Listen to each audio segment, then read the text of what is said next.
Bonjour, bonsoir à vous tous. Selon l'endroit où vous nous suivez en ce moment ici sur www.tchangou.com, la Web TV, la culture de l'excellence, et sur Equinox TV. Vous avez bien constaté que le décor est planté. Aujourd'hui, c'est donc l'heure des vérités. Dans quelques heures, ici, disons dans quelques minutes d'ailleurs, je veux dire, le président de la République de Guinée équatoriale viendra poser son bulletin dans l'urne. C'est ici donc qu'il va voter. Les observateurs, les journalistes ont donc pris d'assaut cette place. Mais avant, nous avons pu suivre également le scrutin à travers la ville de Malabo, où le scrutin se passe en tout cas dans le calme. Nous avons été également à Bata pour suivre la campagne électorale. Eh bien, aujourd'hui, dans la soirée, je vais vous proposer dans si peu l'interview que nous a accordé le président de la commission électorale de Guinée équatoriale, justement pour nous relater un peu les péripéties de l'élection ici dans son pays. Alors, ce soir, à la fin du scrutin, ça sera donc 7 candidats qui vont se partager le suffrage. Il s'agit donc de M. Carmelo Mba Bakale. Il y a également M. Bonaventura Monsui Masumu. Il y aura aussi M. Avelino Mokash Meenga, Benedicto Obiang Mangue, Thomas Mba Monabang, Augustin Masoko Abege, Théodore Obiangema, bien entendu, président sortant et candidat à sa propre succession. Il faudra peut-être aussi rappeler que le principal opposant, il nous semble, a donc boycotté cette élection. Et un certain M. Gabriel Tse Obiang Obono a été tout simplement invalidé pour cause de manque de résidences successives pendant 5 ans en Guinée équatoriale, tel que l'exige la constitution de ce pays. Alors, avant que je ne vous propose l'arrivée du président, parce qu'on nous signale de l'autre côté, vous avez vu que tout le monde a pris pratiquement position, je vais vous proposer d'abord l'intervention du président de la commission électorale qui nous donne en tout cas quelques informations en ce qui concerne l'organisation de ce scrutin.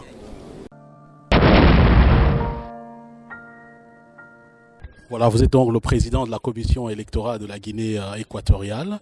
Au moment où c'est vraiment le grand jour, le scrutin a déjà commencé et bientôt le président va voter. Et dans quel état entamez-vous cette dernière étape du processus électoral dans votre pays? Bon, merci. Je peux vous informer que les scrutins depuis ce matin au niveau national, aussi au niveau de toute l'ambassade de Guinée équatoriale à l'étranger, tout ça marche très bien. Tous les citoyens équato-guinéens qui ont le carte d'électeur, ils ont déjà commencé à voter depuis 8 heures du matin. Ça va être jusqu'à 8 heures du soir. Et tout ça marche très bien. À partir de 20 heures, je vais commencer à donner des résultats provisoires. Alors, oui. Alors les résultats provisoires, mais on est passé dans différents bureaux de vote. On a senti quand même une absence des témoins de l'opposition. Qu'est-ce qui justifie cet état de choses? Est-ce que pendant la campagne, c'était la même chose, l'absence des opposants dans votre pays? Bon, vous savez, c'est une question très importante et je viens de parler tout à l'heure, même quand j'ai eu des entretiens avec la presse aussi, des réunions avec tous les ambassadeurs, tous les observateurs, on a beaucoup parlé de cette affaire. C'est-à-dire que, vous savez, les partis politiques, selon la loi de Guinée équatoriale, doivent être des partis politiques au niveau national. Il n'y a pas de tendance régionale, district ou ethnique. Les partis politiques sont nationaux. De telle façon que s'il y a l'absence des représentants de partis politiques dans le bureau de vote, c'est-à-dire que ces partis politiques-là, ils n'ont pas assez de militants. Parce que ce n'est pas un problème en disant un problème d'argent.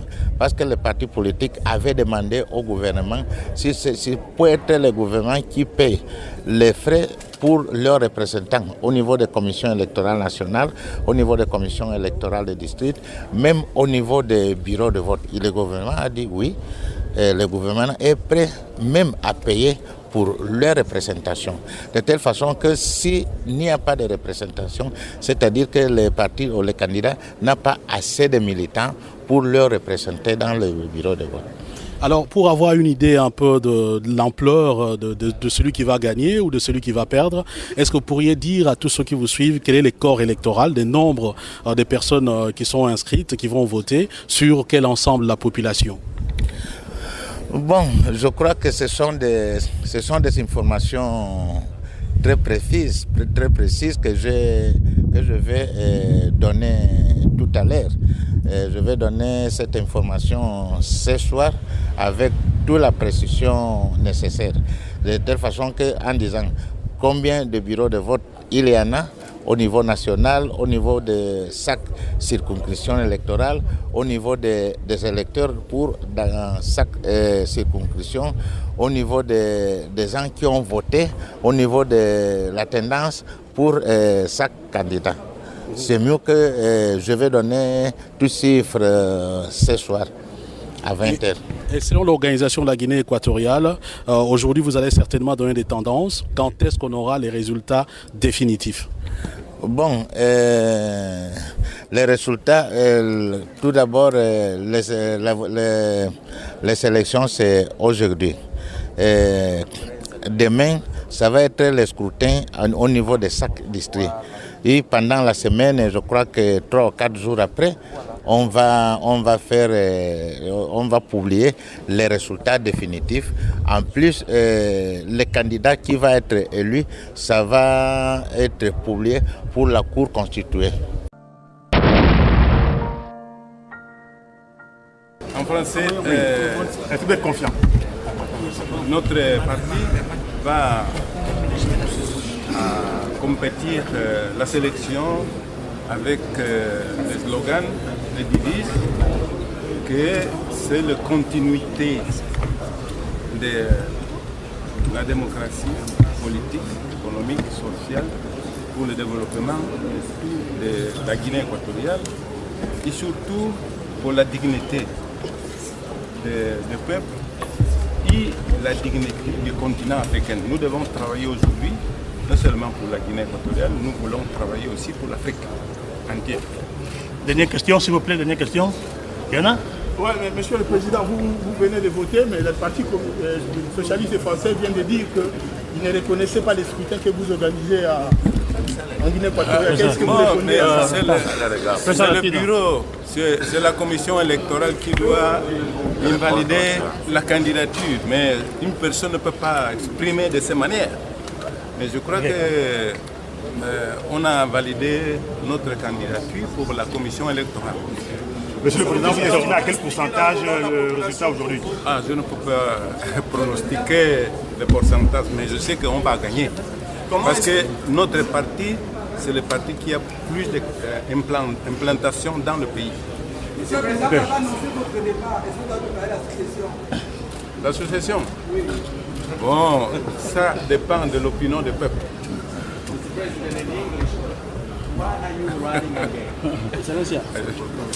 Monsieur le Président, on dit que vous êtes le candidat du peuple. Qu'est-ce que vous leur promettez? Mais j'ai dit tout. C'est la continuité de ce qu'est aujourd'hui la Guinée équatoriale. C'est-à-dire, aujourd'hui, notre pays, c'est une référence. Soit à niveau démocratie, économique, développement, tout ça. C'est l'exemple. Merci. On a noté l'absence des opposants. Est-ce que c'est par peur ou quoi, Monsieur le Président? L'absence des opposants, c'est dû à quoi, à votre avis? On ne ressent pas la présence des opposants dans le bureau de vote. Même l'absence dans la campagne, c'est dû à quoi, à votre avis? Ça ne me concerne pas. C'est la commission électorale qui valide les candidatures. Ce n'est pas la décision de ce chef d'État. Ok, merci. Voilà, nous sommes bien dans la chaleur de Malabo, donc en Guinée équatoriale, où se tient l'élection présidentielle, et donc nous sommes le 24 avril. Tout à l'heure, avant que nous n'arrivions ici, nous avons assisté au vote du président sortant et candidat à sa propre succession, Théodore Obiang Nguema Bazogo. Disons, ce vote s'est passé en tout cas dans des bonnes conditions. Ici, vous remarquez également la file, les Équato-guinéens sont en train de voter dans la quiétude, dans la paix, dans la tranquillité. En tout cas, les électeurs électeurs sont disciplinés, de même que les agents chargés d'assurer tout ce processus en ce qui concerne le vote d'aujourd'hui, 24 avril 2016, ici à Malabo. Nous imaginons que c'est la même ambiance dans la partie continentale, notamment dans la grande ville de Bata. Ici, vous êtes en train de suivre une autre file. C'est dans un quartier, disons-le, populaire. Et ici, on nous dit que viendra voter un candidat de l'opposition. J'imagine que le site pour le candidat de l'opposition n'est pas, en tout cas, choisi par hasard. C'est certainement pour passer un certain message.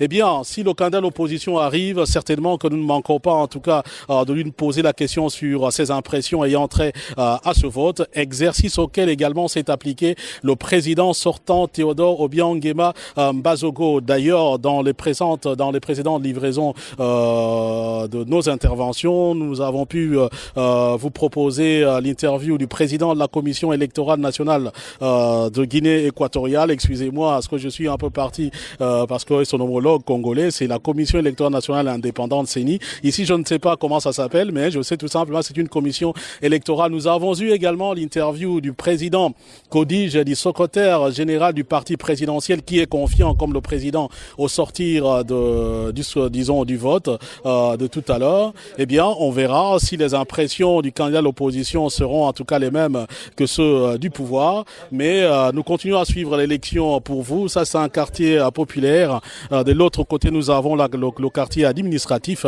Et voilà, mon confrère de Vox Africa qui couvre également l'élection présidentielle avec moi. Voilà, nous continuons à suivre. Restez toujours branchés. En cas d'information, nous ne manquerons pas en tout cas de vous le faire savoir. Mais une mauvaise nouvelle quand même pour nos téléspectateurs, internautes-spectateurs de la République démocratique du Congo. Pendant que nous sommes en train de découvrir l'élection présidentielle, nous venons d'apprendre la mort de Papa Wemba en Guinée équatoriale. Nous ne manquerons pas en tout cas de vous donner des amples informations quant à ce. À Abidjan, je veux dire, à Abidjan, excusez-moi, le mot Guinée équatoriale est entré dans la bouche. C'est donc en Côte d'Ivoire, à Abidjan. Mon confrère Thierry Kialumba est en train de suivre l'information et ne manquera pas en tout cas de nous apporter quelques précisions quant à ce. Voilà, restez toujours branchés. Fabian Varkouswani Kawabuga Kabakata Kapungwa Mundeli Mianama Kongunga Ruputu depuis Malabo pour suivre l'élection présidentielle pour vous.